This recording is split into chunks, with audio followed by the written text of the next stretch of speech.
This is a review of a fairly obscure trackball. It's marketed under a couple of different names. This one that I have here has that name, Ione Lynx R15. ADESSO also makes the identical trackball, or at least puts their name on the identical trackball with a different model number that I'll include in the description. It's obviously an ambidextrous trackball in the vein of this much better known Logitech trackball, and at first glance they're fairly similar. There are some noticeable differences though. One is the angle that you have your hand touching the trackball is much more flat here, whereas on the Logitech it sort of curves around and maybe even has a little bit of an upward bend. So I think that ergonomically I prefer this design. It may be up to taste which one you prefer. I felt the trackball is more exposed without having to curve your hand around it, which I like. There are other differences as well. One is that the trackball is noticeably larger. So the dotted one, whoa, the dotted one is the Logitech trackball. And you can see this is nicely bigger. They're about the same weight, however. The other thing that's very different about it is that this rolls much, much smoother. It's almost like it's not there.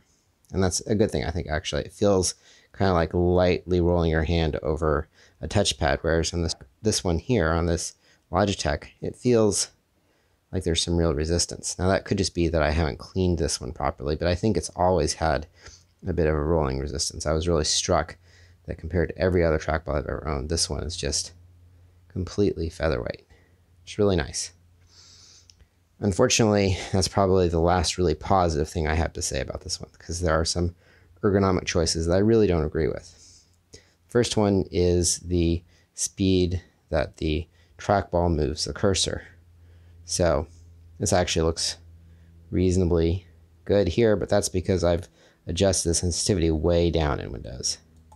So if we look here, we can see that on the scale of 0 to 20, I have the motion speed at 3.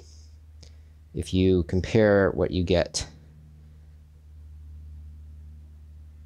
here versus here, you can see this is much, much slower. And that's a good thing, because on the Logitech, it's actually configured to be roughly the right speed when you have the adjustment right in the middle, the default. Then it feels about right, the number of rotations, 2 or 3 rotations to get across the screen. The ADESSO, meanwhile, is unusable in this mode. It just, right? So that means that every higher speed setting on this list is unusable, and only 1 or 2 or maybe 3 choices are usable. So you have very little range with which to adjust how fast the cursor moves. So that's a real epic fail. However, though it's a really bad design choice, in practice it's not so bad, because I find that setting 3 out of 20 using this advanced mouse speed control panel that gives you 20 notches to choose among instead of the default 10 that Windows comes with is about right. Now, if I want it to be a little bit faster, I don't really have a choice. I have to have noticeably faster. If I want to be a little bit slower, I don't really have that choice. I have to be quite a bit slower. But luckily, this number 3 position is okay. Now, that problem is, like I say, a bad design choice, but it's not insurmountable because it just so happens that there is a setting that works pretty well. What really destroys this trackball as a usable device, I think, is how the buttons work. So let's talk about that.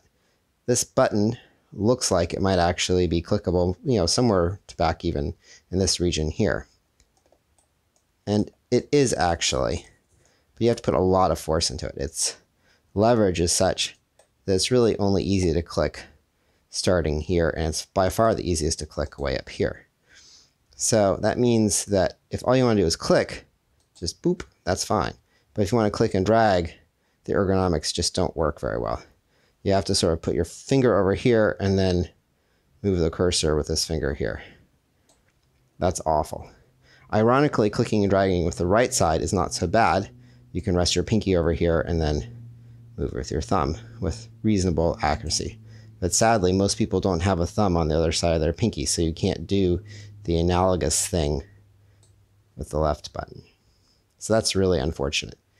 The other thing is that for some reason there's an asymmetry in where you can push on the right versus left button. So on the right side, you can easily click up to about here. And then back here, it just basically doesn't respond at all. Like you have to put an insane amount of pressure on there. So to recap, it's sort of usable to click out here and starts to work well about here. On this side, it works well here to here and then becomes pretty much unusable from here on out. I don't know how they really expect you to hold this thing, honestly. Now, of course, maybe what they really expect you to be is left-handed, in which case this isn't an ambidextrous trackball at all. It's a left-handed trackball. And then this works okay. Of course, most left-handers, at least a lot of left-handers, swap which is their left and right mouse buttons. So in that case, you're going to have a hard time doing standard drag maneuvers with this trackball.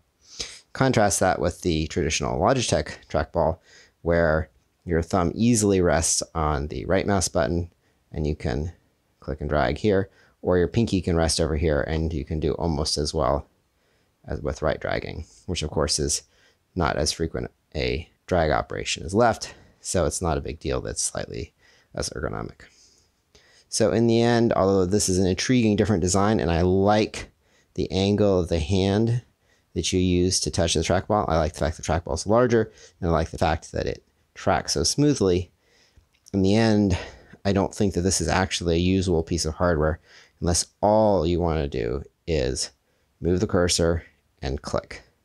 If you ever want to do drag operations, this is not going to work well. So in the end, I give this trackball basically a C for normal use and maybe a B+ if you're just going to point and click.